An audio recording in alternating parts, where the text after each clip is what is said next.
مفتی طارق مسعود special.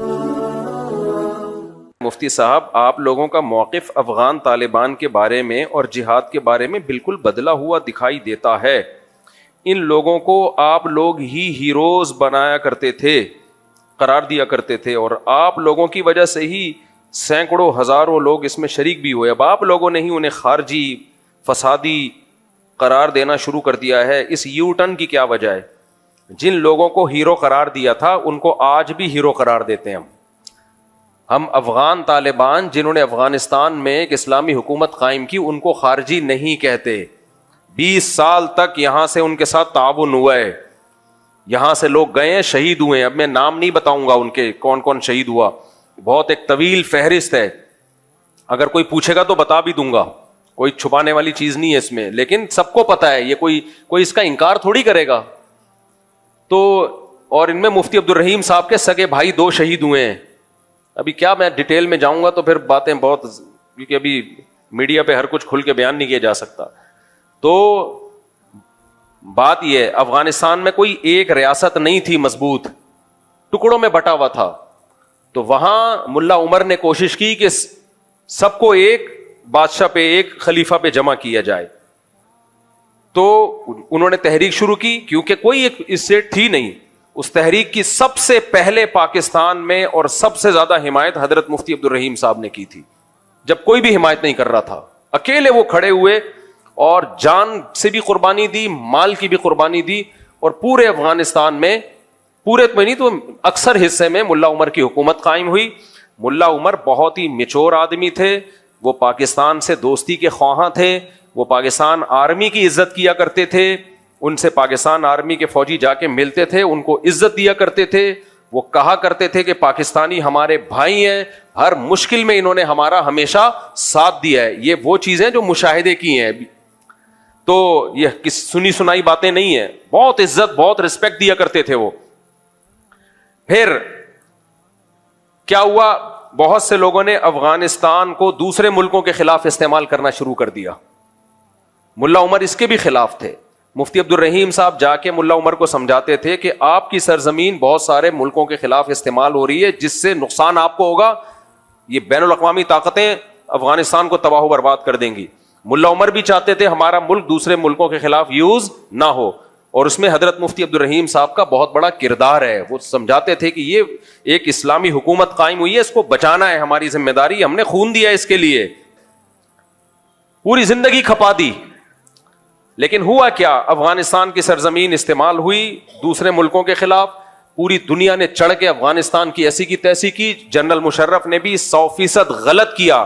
اس وقت بھی مفتی عبد الرحیم صاحب کہہ رہے تھے پاکستان کو نہیں اجازت اس کی کہ وہ اپنی سرزمین کسی اور ملک کے خلاف استعمال کرنے دے، لیکن جنرل مشرف ایک اکیلا آدمی تھا، اس کی پالیسی تھی جو 100% غلط تھی۔ یہاں سے جہاز گئے، انہوں نے وہاں کی حکومت کو ختم کر دیا، تو ان کے دل میں ایک نفرت پیدا ہوئی پاکستان کے خلاف، لیکن اس کی تلافی خود پاکستان نے ہی کی۔ 20 سال بھرپور ساتھ دیا، پھر ان کا بہت فل سپورٹ کیا ان کو۔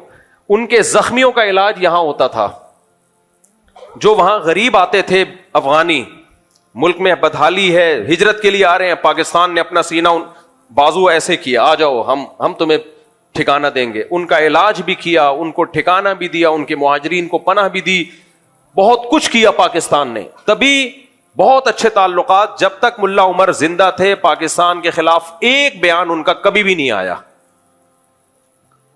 ایک بیان نہیں آیا۔ بلکہ اخبار میں نے خود ان کا بیان پڑھا، انہوں نے کہا کہ ہم تمام اسلامی ملکوں سے اپیل کرتے ہیں کہ ہماری مدد کریں۔ ان کی رائے یہ تھی کہ ہم تمام اسلامی ملکوں سے دوستی کے قائل ہیں، ہم ان سے دشمنی کے قائل نہیں ہیں، ہم نے افغانستان کا مسئلہ حل کرنا ہے تاکہ افغانستان میں جنگ ختم ہو، ایک مضبوط اسلامی ریاست قائم ہو۔ ان کا یہ ارادہ نہیں تھا ہم پوری دنیا میں اٹھ کے خلافت قائم کریں گے، نہ نہ نہ، وہ کہتے ہیں افغانستان نے بہت لاشیں دیکھ لی ہیں، بہت موتیں دیکھ لی ہیں، ہم نے افغانستان میں ایک اسٹیٹ قائم کر کے اور اسلامی اسٹیٹ قائم کر کے امن قائم کرنا ہے۔ ان کا اخبار میں بیان کوئی پرانا نکالے، آج بھی موجود ہے، کہ پاکستان اور تمام اسلامی ملکوں کی افواج کو انہوں نے ایک اچھے لفظوں میں یاد کیا ہے، صرف پاکستان کو نہیں، ہر ملک کو، ان کا کوئی پھڈا نہیں تھا۔ پھر ملا عمر کی وفات ہوئی، اس کے بعد ملا اختر منصور آئے، وہ بھی پاکستان سے بہت اچھے تعلقات کے خواہاں تھے, پاکستان آنا جانا ہوتا تھا ان کا, علماء سارے علماء ان کے فیور میں تھے, اب تک ہے. پھر ملا ہیبت اللہ ہے ابھی, ان کے بارے میں بھی ہمیں یہی اطلاعات تھی کہ یہ پاکستان کے اگینسٹ نہیں ہے. آج بھی افغانستان کے جو طالبان ہیں ان میں اکثریت پاکستان کے خلاف نہیں ہے اور پاکستان سے جنگ نہیں چاہتی. ہوا یہ کہ کچھ لوگ ایسے ہیں جو سپورٹ کر رہے ہیں ان لوگوں کو جو پاکستان آرمی پہ اٹیک کر رہے ہیں اور پاکستان پہ حملے کر رہے ہیں. تو پہلے علماء نے کوشش کی ہے سلو ہو جائے, جب سلو کی تمام کوششیں ناکام ہوئی ہیں پھر فوجی آپریشن شروع ہوا ہے. روز ڈیلی بنیادوں پر 10 فوجی شہید, 11 فوجی شہید, میجر شہید, لیفٹنٹ کرنل, اتنے بڑے بڑے لیول کے آفیسر آپ کے ڈیلی شہید ہو رہے ہیں. اور یہ سارا کرتا دھرتا کہاں سے ہو رہا ہے؟ افغانستان سے. اب اگر مفتی عبد الرحیم صاحب کہہ رہے ہیں سب کچھ وہاں سے ہو رہا ہے, اس کا مطلب یہ نہیں ہے کہ وہ تحریک کو غلط قرار دے رہے ہیں یا افغانیوں کو غلط قرار دے رہے ہیں. وہ ان چند لوگوں کو غلط قرار دے رہے ہیں جو ان خارجیوں کو سپورٹ کر رہے ہیں, جو کس سے لڑ رہے ہیں؟ پاکستان آرمی سے لڑ رہے ہیں اور ہمارے ملک کا امن خراب کر رہے ہیں. مفتی عبد الرحیم صاحب کا کہنا یہ کہ آپ نے خلافت قائم کرنی ہے, ٹھیک ہے پاکستان سے غلطی ہوئی تھی, اڈے دیے تھے, یہ غلطی ہوئی ہے, مان رہے ہیں بھائی, اور یہ ہماری غلطی تھوڑی ہے. تو فوج ایک مشرف کی غلطی ہے. اس وقت بھی فوج کے سب لوگ مشرف کی اس پالیسی کے حامی نہیں تھے, فوج میں بھی بہت کھلبلی مچی ہوئی تھی, وہ نہیں حامی تھے, تو سب اس کو سپورٹ نہیں کر رہے تھے, لیکن آرڈر تو آرمی چیف کا چلتا ہے نا. اب مفتی عبد الرحیم صاحب کا کہنا ہے, یہ جتنے بھی سنجیدہ علماء ہیں سب کا یہی کہنا ہے, جن میں مفتی تقی عثمانی صاحب بھی ہیں, حضرت مفتی تقی صاحب بھی ان خارجیوں کو ٹھیک نہیں سمجھتے, بھائی یہ غلط کر رہے ہیں. وہ کیا کہہ رہے ہیں؟ ہم خلافت قائم کریں گے پاکستان میں, ہم خلافت قائم کریں گے. اور کہہ رہے پاکستان نے ہم پہ ظلم کیا, اڈے دیے تھے, پاکستان نے اڈے دیے تھے, اندر گھس کے مارا کس نے ہے؟ انڈیا نے مارا ہے. انڈیا سے آپ دوستی بڑھا رہے ہو, انڈیا سے آپ کے ریلیشن کیا ہو رہے ہیں؟ مضبوط. امریکہ سے ریلیشن مضبوط, انڈیا سے ریلیشن مضبوط, تمام ملکوں سے آپ کے ریلیشن مضبوط. نیٹو کی ممالک تھے جنہوں نے اندر گھس کے دو بدو آپ سے جنگ لڑی ہے, ان کے خلاف آپ کا ایک بیان نہیں آتا, اور سارا نزلہ کس پہ گر رہا ہے؟ پاکستان پہ. تو میرے بھائی یہ طالبان نہیں ہے, افغانستان نہیں ہے, یہ کوئی اور طاقت ہے جو چند شر پسندوں کو استعمال کر رہی ہے. سمجھ میں آ رہی ہے بات کہ نہیں آ رہی ہے؟ اگر آپ نے لڑنا تھا سب سے پہلے روس سے لڑتے, جنہوں نے 16 لاکھ افغانوں کا خون کیا. ہم تو وہاں بھی لڑائی کے قائل نہیں ہے, کیونکہ آپ لڑو گے تو حاصل کچھ نہیں ہوگا, ایک نئی جنگ شروع ہو جائے گی, کوئی خلافت تھوڑی قائم ہوگی. لیکن اگر لڑنا تھا تو سب سے پہلے کس سے لڑنا تھا؟ سب سے پہلے کون آیا تھا افغانستان میں؟ روس آیا, جس نے ان جنگوں کی بنیاد رکھی. انہیں کچھ نہیں کہہ رہے آپ, وہاں کوئی تشکیل نہیں ہو رہی خارجیوں کی. اس کے بعد آپ کو لڑنا تھا تو کس سے لڑنا تھا؟ انڈیا سے لڑنا تھا, جنہوں نے اندر گھس کے مارا ہے آپ کو, اس سے آپ دوستیاں بڑھا رہے ہو. کسی کو کچھ نہیں کہہ رہے, سارا نزلہ ایک اکیلے برادر ملک جو آپ کا ہمیشہ بھائی رہا ہے, جس نے لاکھوں افغانوں کو سینے سے لگایا, ان کو نیشنلٹیاں دی, ان کا کچھ زیرو بزنس تھا اور آج کروڑوں روپے کما رہے ہیں. کسی ملک نے مہاجرین کی اتنی بڑی تعداد کو اتنا زبردست ٹھکانہ نہیں دیا جس طرح پاکستان نے افغانیوں کو ٹھکانہ دیا ہے. میں نے باہر ملکوں میں افغانی دیکھے جو پاکستان کا پاسپورٹ بنوا کے باہر ملکوں میں ٹریولنگ کی ہے انہوں نے. تو اتنا بڑا ظرف جب پاکستان نے کیا ہے تو ان کو بھی ظرف کیسا رکھنا چاہیے؟ بولو, بڑا رکھنا چاہیے. لیکن ہو کیا رہا ہے؟ چند شرپسند لوگ ہیں. میں نہیں کہہ رہا کہ افغانستان پاکستان کے دشمن ہے, نہ, چند سر پھرے لوگ ہیں جو دونوں بھائی ملکوں کو لڑا رہے ہیں آپس میں.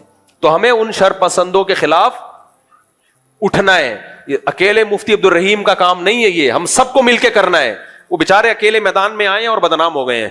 کوئی ان کو کرنل کہہ رہا ہے, کوئی بریگیڈیئر کہہ رہا ہے, کوئی درباری ملا, کوئی سرکاری ملا. بس کرو یار, وہ ملک بچانے کی بات کر رہے ہیں.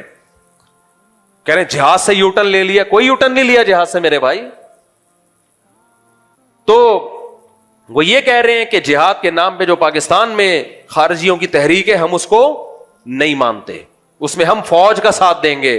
کیوں؟ اور فوج کا ساتھ دینے سے, فوج کا ساتھ دینا مقصد نہیں ہے. بار بار کہتا ہوں, فوجی لوگ آتے جاتے رہتے ہیں, آرمی چیف بھی آئے گا, کل جائے گا, کوئی اور آئے گا. فوج بچانا مقصد نہیں ہے. بچانا کیا ہے؟ ملک بچانا مقصد ہے, کنٹری بچانا مقصد ہے. کیونکہ اگر یہ تحریکیں زیادہ زور پکڑیں گی تو اس سے پاکستان میں خلافت قائم نہیں ہوگی, پاکستان کے کئی ٹکڑے ہو جائیں گے اور بیرونی طاقتیں یہاں کے میرے اور آپ کا وہ حشر کریں گی. میں بار بار کہتا ہوں, میں اور آپ غزہ کو بھول جائیں گے, وہ حشر ہونے والا ہے ہمارا. تو اس لیے ان خارجیوں کو کہا جائے کہ آپ خلافت کے نام پہ لوگوں کو بیوقوف مت بنائیں. یہ ساری آپ کی تحریکوں کا مرکز اسلامی ملک کیوں ہے؟ آپ پاکستان کو اسلامی نہیں مانتے, نہ مانو, مسلمانوں کا ملک تو ہے. تو انڈیا سے آپ کی دوستیاں بڑھ رہی ہیں, روس سے آپ کی دوستیاں بڑھ رہی ہیں. ہم تو کہہ رہے ہیں انڈیا میں بھی مت کرو, کیونکہ آپ کی طاقت کیا ہے؟ انڈیا اتنا بڑا کنٹری ہے, وہ بھی تہس نہس کر دے گا آپ کو. لیکن اگر کرنا ہے تو انڈیا نے تو اندر گھس کے مارا تھا آپ کو. لڑائی, انڈیا آرمی آئی تھی افغانستان میں, جہاں یہ نیٹو کی افواج کو شکست ہوئی ہے اس میں انڈیا کو بھی شکست ہوئی ہے, وہ بھی افغانستان سے بھاگا ہے. ان سے آپ دوستیاں لگا رہے ہو, اور ایک اکیلا ملک جس نے آپ کو اتنی مدد کی, آپ کی ہمیشہ ہر وقت مدد کی ہے, اس سے آپ دشمنی کی باتیں کر رہے ہو, تو افسوس ہوگا کہ نہیں ہوگا؟ تو ملا عمر پاکستان میں لڑائی کے قائل بھی نہیں تھے. ڈاکٹر اسرار احمد کا بھی وہ کلپ چلا دینا, ہمارے پاس تو اس پہ بہت سارے گواہ ہیں, لیکن لوگ گواہ کو مانتے کہاں ہیں. تو ڈاکٹر اسرار احمد کی بھی آخری وقت میں ملا عمر سے ملاقات ہوئی تھی, اور ڈاکٹر اسرار کو ملا عمر نے سختی سے منع کیا تھا کہ آپ جو خلافت کی تحریک پاکستان میں چلا رہے ہیں, کبھی بھی حکومت سے تصادم نہیں کرنا, لڑائی پہ نہیں آنا. اب میں آپ سے عرض کروں گا کہ ملا عمر صاحب کا مشورہ ہمیں کیا ہے. میں نے مسجد میں بھی جو ان سے ملاقات مختصر سی ہوئی اس میں پوچھا, انہوں نے کچھ باتیں کی. انہوں نے کہا کہ اپنے اپنے ملکوں میں اقامت دین کی جد و جہد بھرپور طریقے پر آپ شروع رکھیں اور جاری رکھیں. ظاہر بات ہے ہر ملک, یہ ملک جو ہے موجود ہیں, یہ بالکل ایسے ہی ہے جیسے علامہ اقبال جو ہے امت مسلمہ کے سب سے بڑی ہدی خاں اور وحدت امت کے سب سے بڑے علمبردار, ایک وہ مسلم حرم کی پاسبانی کے لیے نیل کے ساحل سے لے کر تا بقا کے کاشغر. اس لیے ان کا یہ مشورہ جو ہے اپنی جگہ بہت صائب ہے کہ اپنے اپنے ملکوں میں پوری قوت کے ساتھ, پوری خلوص اور اخلاص کے ساتھ اقامت دین کی جد و جہد کو جاری رکھیں. دوسرا مشورہ یہ کہ علماء کرام کی رہنمائی اور ان کی آشیرواد ضرور حاصل کریں. یہ ان کا ایک بہت ہی مخلصانہ مشورہ ہے, اور میں کچھ طے کر کے آیا ہوں انشاءاللہ تعالی کہ اس کی روشنی میں, اگرچہ اس سے پہلے بھی میرا اپنا رجحان تو یہی رہا ہے, لیکن اب میں ذرا زیادہ کوشش کروں گا انشاءاللہ تعالی ملا عمر صاحب کی اس نصیحت کے پیش نظر. تیسری بات انہوں نے بتائی ہے جس سے مجھے اندازہ ہوا کہ انہیں ملک کی حالات پاکستان کے جو ہیں ان سے بھی خوب واقفیت ہے. انہوں نے کہا کہ حکومت سے تصادم کی کوئی روش اختیار نہ کی جائے. حالات جو ہیں بین الاقوامی پاکستان کے لیے جو معاملات ہیں, تو یہ تصادم حتی الامکان اس سے بچا جائے. یہ تیسرا ان کا مشورہ ہے. ملا عمر بہت میچور آدمی تھے, وہ کبھی بھی اس کے قائل نہیں تھے. وہ افغانستان کو فوکس کیا ہوا تھا انہوں نے, کیونکہ افغانستان میں لڑائیاں کوئی ایک حکومت بنی نہیں رہی تھی نا, تو وہ چاہتے تھے کہ کوئی ایک اسٹیبل حکومت بنے افغانستان میں, کیونکہ دھڑے تھے. جس صوبے میں جاؤ گے وہاں کا نیا والی متولی تھا. یہ ان کو پتا ہے آپ کہاں سے ہیں, کوئٹہ سے ہیں, افغانستان بھی ان کا آنا جانا ہے, ان کو پتا ہے. تو ان کو میں نے نہیں بٹھایا ہے, ابھی ویسے ہی آگے بیٹھے ہوئے ہیں. لوگ کہتے ہیں خود ہی لاگے بٹھایا ہوا, یہ تو میں تم جانتا بھی نہیں ہوں. تو یہ سب کو پتا ہے کہ افغانستان میں کوئی ایک اسٹیٹ تھوڑی تھی, ہر جگہ کا ایک الگ متولی ہوا تھا, والی ہوتا تھا, بھتے بھی لے رہا ہوتا تھا, ایک ظلم کا بازار گرم کیا ہوا تھا. تو اگر وہاں بھی ایک مضبوط اسٹیٹ ہوتی جس کی پوری ملک پہ حکومت ہوتی, تو وہاں کے علماء بھی اس کے خلاف خروج کو حرام ہی کہتے, وہ بھی ناجائز کہتے. تو اس لیے وہاں ایک حکومت نہیں تھی. ملا عمر افغانستان کو فوکس کیے ہوئے تھے اور وہ چاہتے تھے افغانستان میں امن آئے. وہ تو ایران سے لڑائی کے قائل نہیں تھے. مجھے وہ دن یاد ہے جب ایران نے جنگی مشقیں شروع کر دی تھیں افغانستان کے بارڈر پہ, تو ملا عمر نے ایران کے جتنے قیدی تھے افغانستان میں جو لڑائی کے دوران پکڑے گئے تھے سب کو رہا کر دیا تھا. کیوں رہا کیا تھا؟ ہم جنگ نہیں چاہتے. بہت میچور آدمی تھے وہ. اب جو کچھ ہو رہا ہے, چند لوگ طالبان کی صفوں میں ایسے گھس گئے ہیں بے وقوف قسم کے, اور وہ پیسہ مل رہا ہے ان کو, انڈیا سے بھی مل رہا ہے اور امریکہ سے بھی مل رہا ہے. تو وہ کہہ رہے ہیں کہ اب ہم یہاں اسلامی حکومت لائیں گے, اسلامی حکومت کے نام پہ دھماکے ہو رہے ہیں, اسلامی حکومت کچھ بھی نہیں آئے گی, بیڑا غرق ہو جائے گا. تو اس لیے ہم سب نے مل کے, افغان طالبان کی بات نہیں ہو رہی ہے, ہم سب نے مل کے ان خارجیوں کی تحریک کو روکنا ہے, اور اس میں ہم نے اپنی ہر غلط چیز میں ہم فوج کا ساتھ نہیں دیں گے. لوگ سمجھتے ہیں میں فوج کا پٹھو بن گیا ہوں. بھائی کوئی غلط چیز ہوگی ہم نے نہیں ساتھ دینا, ہم کو ٹھیکہ تھوڑی لیا ہوا ہے. لیکن جہاں ملک کی سالمیت کی بات آئے گی تو ہم کس کے ساتھ ہیں؟ پھر ہم ان جوانوں کا حوصلہ بڑھائیں گے, ان کے شہید کو شہید کہیں گے. کل ایک میجر شہید ہوا, 25 لوگ 3 دن کی لڑائی میں 25 فوجی شہید ہو گئے. پرسوں ایک لیفٹنٹ کرنل کی شہادت کی اطلاع آئی ہے. تو یہ صحیح نہیں ہے بھائی, یہ غلط ہے, اس کا نقصان ہوگا, مجھے اور آپ کو نقصان ہوگا اس کا. اچھا, لوگ مجھے کہتے ہیں مفتی صاحب ڈر گیا. ڈرا ہوتا تو یہ باتیں نہ کر رہا ہوتا, چپ بیٹھا ہوا ہوتا. جو فوجیوں پہ اٹیک کر سکتے ہیں وہ مجھے بھی بم سے اڑا سکتے ہیں. سمجھ رہے ہو کہ نہیں سمجھ رہے؟ تو میں اور آپ کس کھیت کی مولی ہیں؟ بہادر ہوں اس لیے یہ بات میں نے کر دی ہے. جو چپ بیٹھے ہیں ان کے بارے میں تو خطرہ ہے کہ ڈر گئے ہیں. مفتی تقی عثمانی صاحب نے جب ان خارجیوں کے خلاف بیان کیا ہے نا, اس کے بعد ان کی سیکیورٹی اتنی سخت ہو گئی ہے, اتنی سخت ہو گئی, اتنی سخت ریڈ ہے ان کو, کیونکہ انہوں نے بھی بیان کس کے خلاف کیا تھا؟ خارجیوں. وہ تو مل کے آئے تھے, پھر آ کے بیان کیا ہے. تو یہ نہیں ہے یہ سب پروپیگنڈا ہے, جہاد سے یوٹن لے لیا اور وہ سب, یہ ایسا کچھ بھی نہیں ہے. ملا عمر کی بات الگ تھی. اور آج بھی جو اطلاعات ہیں وہ یہ کہ طالبان میں, افغان طالبان میں میجورٹی پاکستان سے محبت کرتی ہے. وہ نہ ایران سے لڑائی کے قائل ہے, نہ پاکستان سے, نہ انڈیا سے. کہتے ہیں ہم نے اپنے ملک کو ٹھیک کرنا ہے, اسلامی حکومت قائم کرنی ہے, اور کسی سے کوئی ہماری لڑائی نہیں ہے. کچھ لوگ ہیں جن کو باہر سے پیسے مل رہے ہیں, انہوں نے افغانستان کا بھی بیڑا غرق کیا ہوا ہے, پاکستان کا بھی, اور دونوں ملکوں کو آپس میں کیا کر رہے ہیں؟ لڑا رہے ہیں. اور یہ سلو کی جتنی کوششیں ناکام ہو چکی ہیں, تبھی پاکستان آرمی نے پھر رات کو اٹیک بھی کیا ہے. کل رات اٹیک کیا ہے نا, اسی وجہ سے اٹیک کیا ہے کہ یہ تھوڑی ہم مرتے رہے آرام سے اور جو ہے وہ لاشیں گنتے رہے بیٹھ کے, ایسا نہیں ہوتا. تو عوام کو چاہیے اس چیز میں فوج کا ساتھ دے. ہر چیز میں نہیں کہہ رہا, صحیح ہے, ہر چیز میں نہیں کہہ رہا. تمہارا کوئی سیاسی اختلاف ہے, کرو 100 دفعہ بھائی. کسی بھی چیز میں سیاسی اختلاف ہوتا ہے, 100 دفعہ کرو, کس نے منع کیا ہے؟ لیکن جہاں جنگ کی بات آئے گی, جوانوں کی لاشیں ہوں گی, تو یہ بھی ہمارے ہی لوگ ہیں بھائی جو فوج میں جاتے ہیں. یہ بھی ہمارے ملک کے لوگ ہیں, مسلمان لوگ ہیں. مسلمان کوئی نہ بھی ہو, انسان تو ہے نا. تو یہ تھوڑی کہ یار اپنے ملک کے خلاف آپ کسی اور کا ساتھ دے دو, تو یہ نہ تمہارے رہیں گے نہ اپنے رہیں گے. یعنی تم جب غیروں کا ساتھ دو گے تو تم یہ نہیں سمجھو کہ تمہیں عزت مل جائے گی. غیر تمہیں کبھی بھی قبول نہیں کرے گا, کچھ بھی نہیں بچے گا تمہارے پاس دشمن سے لڑنے کے لیے. اصل بات یہی ہے, انڈیا بھی عام جنگ میں تو ہار گیا, تو وہ یہاں سے اس طرح سے اس نے شروع کی ہوئی ہیں جنگیں. اعوذ باللہ من الشیطان الرجیم, بسم اللہ الرحمن الرحیم. مفتی صاحب, سب سے پہلے خصوصی آپ کو السلام علیکم. وعلیکم السلام. میں بیسیکلی بلوچستان کوئٹہ سے ہوں. یہ بھی ہے طلال. میرا نام نقیب خان ہے. ماشاء اللہ. میرے پہلے سوال نہیں, سب سے پہلے آپ سے گلہ ہے, جی آپ ہمارے بلوچستان اور کوئٹہ میں کیوں نہیں آتے ہیں؟ جی جی. دوسرا ایک سوال یہ ہے کہ ہمارا بلوچستان میں قبائلی دشمنیاں بہت روز پر روز بڑھ رہی ہے. مطلب یہاں تک کہ سال میں 200 بندے بھی ایک خاندان کے مر جاتے ہیں. ہمارے علماء اکرام اس پہ کیوں کردار نہیں ادا نہیں کرتے ہیں؟ اور آخری بات, آپ کے بغیر, ملاقات کے بغیر ہم نہیں جائیں گے. جی جی ضرور ملاقات کریں گے آپ سے. کہہ رہے ہیں بلوچستان میں بدامنی ہے, حکومت کو ایکشن لینا چاہیے. علماء اس کا کردار ادا نہیں کر رہے ہیں. بڑے بڑے مفتی ہے. دیکھیں, لڑنا تو فوج کا کام ہے, حکومت کا کام ہے ایکشن لینا. علماء تو آواز اٹھا سکتے ہیں, تو اٹھا رہے ہیں سوشل میڈیا پہ. شریعت کے طور پر مفتی صاحب, جی جی بالکل, شریعت میں ایسا ہی ہے نا کہ جو حکومت, دیکھو اس کی اصل ذمہ داری تو گورنمنٹ ہی کی ہوتی ہے. پہلی بات, جنرل مشرف نے جو بگٹی کو نشانہ بنا دیا تھا, اصل فساد تو وہاں سے شروع ہوا تھا. پاکستان میں بہت سارے فسادات کی بیج, یہ جو جامع حفصہ کا مسئلہ اٹھا ہے, دیکھیں جنرل ہمارے علماء جب گئے تھے نا, اس وقت جو وزیر اعظم تھے, شوکت عزیز نام تھا, کیا تھا وزیر اعظم؟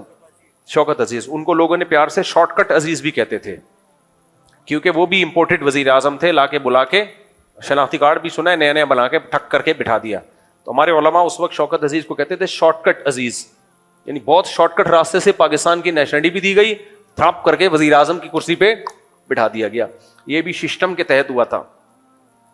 اب ہوا یہ تھا کہ مولانا عبدالعزیز صاحب نے تو بم توپے, جو بھی میزائل توپے تو نہیں, خیر بم جو بھی رکھے ہوئے تھے فوج کے خلاف لڑنے کے لیے, وہ تو میں خود ان کے خط خطوط میں نے پڑھے. میں اب جامع حفصہ کا ٹاپک ختم کر رہا ہوں, زیادہ نہیں اس کو چھیڑیں.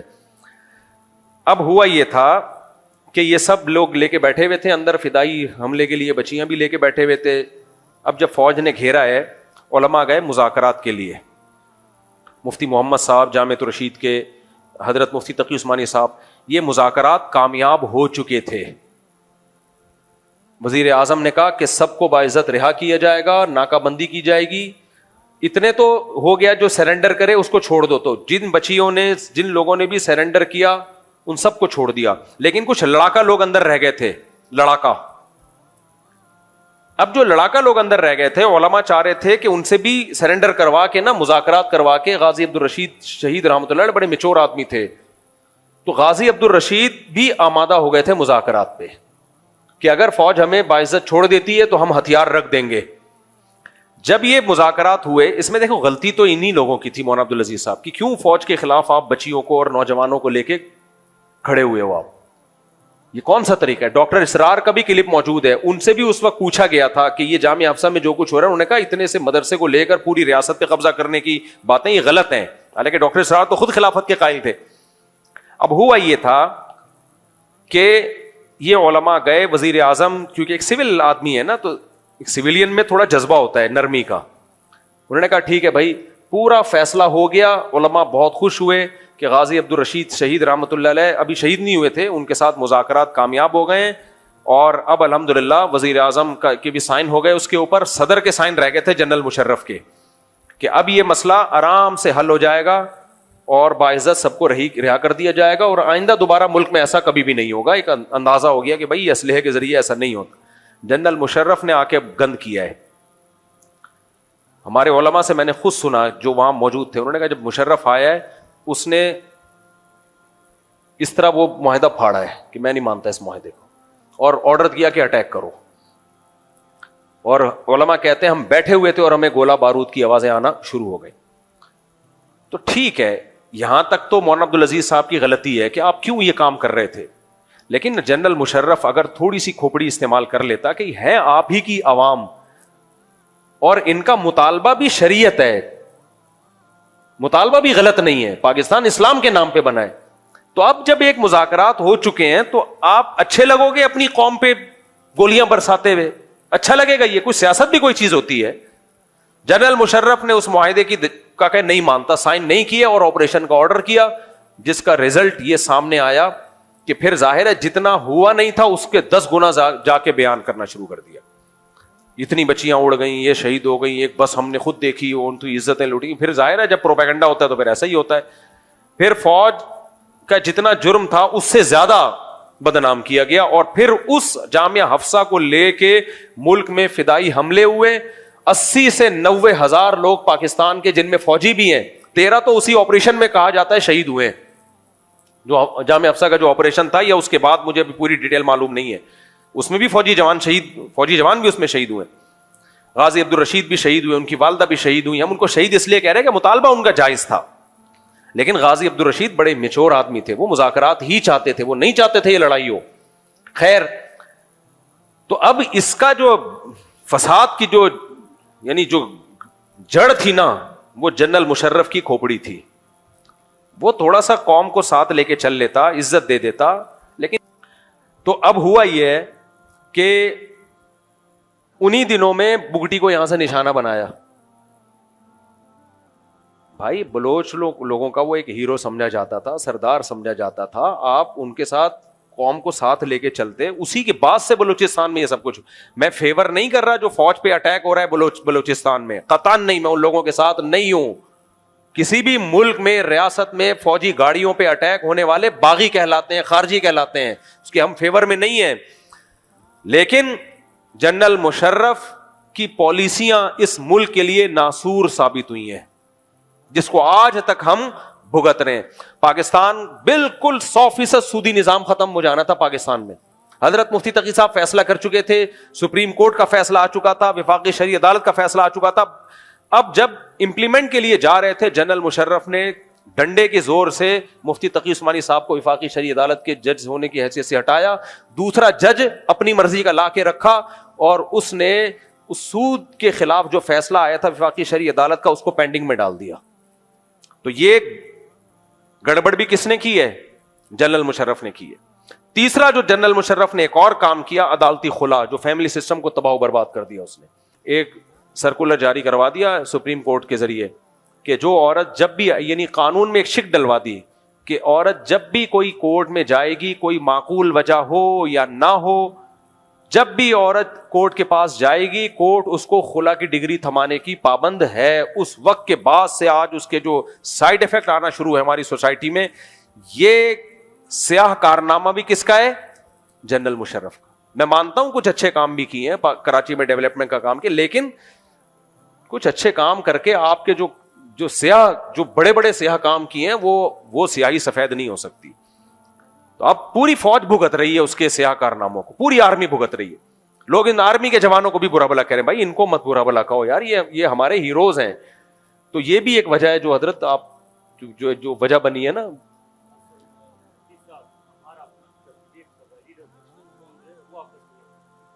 پشتون کیوں آپس میں لڑ رہے ہیں یار؟ ایک تو پٹھان گوشت کھاتا ہے نا، یہ دشمن سے نہ لڑے تو آپس میں لڑتا ہے، یہ اس کے ساتھ بڑا مسئلہ ہے. یہ تو بڑا غلط ہے. پٹھانوں کے جو خون ہے نا اس میں لڑائی ہے. یہ دشمن سے نہ لڑیں تو آپس میں ہی کوٹنا پوٹنا شروع کر دیتے ہیں ایک دوسرے. ہمارے حضرت ایک واقعہ سنایا کرتے تھے کہ اب میں کیا کروں، میں تو میرے ہاتھ میں نہیں ہے میرے بھائی. کوئٹہ تو میں کئی بار جا چکا ہوں، میرے بیانات ہوئے ہیں، پھر آئیں گے انشاءاللہ. کوئٹہ تو کوئٹہ ہے یار. تو ہمارے وہ حضرت ایک واقعہ سنایا کرتے تھے وزیرستان کا، کہ کراچی سے ایک مہمان چلا گیا وزیرستان گھومنے کے لیے، کسی وزیری کا مہمان تھا وہ. تو وزیرستان کا جو پٹھان تھا اس نے کہا چلو تمہیں گھماتا پھراتا ہوں. اس کو گھمانے کے لیے بہت لانگ راستے سے لے کے جا رہا ہے، لمبے راستے سے، شارٹ کٹ سے نہیں. اس نے بولا یہ تو ادھر جانا ہے، شارٹ کٹ سے کیوں نہیں؟ تو اس نے بولا خو ادھر ہمارا دشمن ہے، ٹکان کرے گا، مارے گا. اب یہ ڈرنے لگا، بے یار یہ تو بڑا مسئلہ ہے، ادھر تو دشمنیاں چل رہی ہیں تو بندہ مار دیتے ہیں. تو اس نے جب کراچی کے بندے کو دیکھا نا کانپ رہا ہے، اس نے بولا خوف مت کرو، ڈرو مت، وہ ہمارا ایک مہمان مارے گا، خدا قسم اس کا 10 مہمان مارے گا. یہ تو بے ہوش ہو گیا. بولے بھائی تو اس کا 20 مہمان مار، 40 مہمان مار، میں تو گیا نا میں تو گیا نا. تو یا تو بھائی گوشت کھانا چھوڑ دو، گوشت کھانا چھوڑ دو. ہمارے حضرت مفتی رشید احمد صاحب کہا کرتے تھے جو گوشت کھاتا ہے نا، گوشت کھاتا ہے، اس کو چاہیے پھر جہاد کا رخ صحیح سمت میں رکھے. وہ اگر وہ صحیح سمت میں نہیں رکھے گا پھر آپس میں لڑے گا. تو یا تو گوشت چھوڑ دے یا صحیح جگہ لڑے پھر وہ جا کے.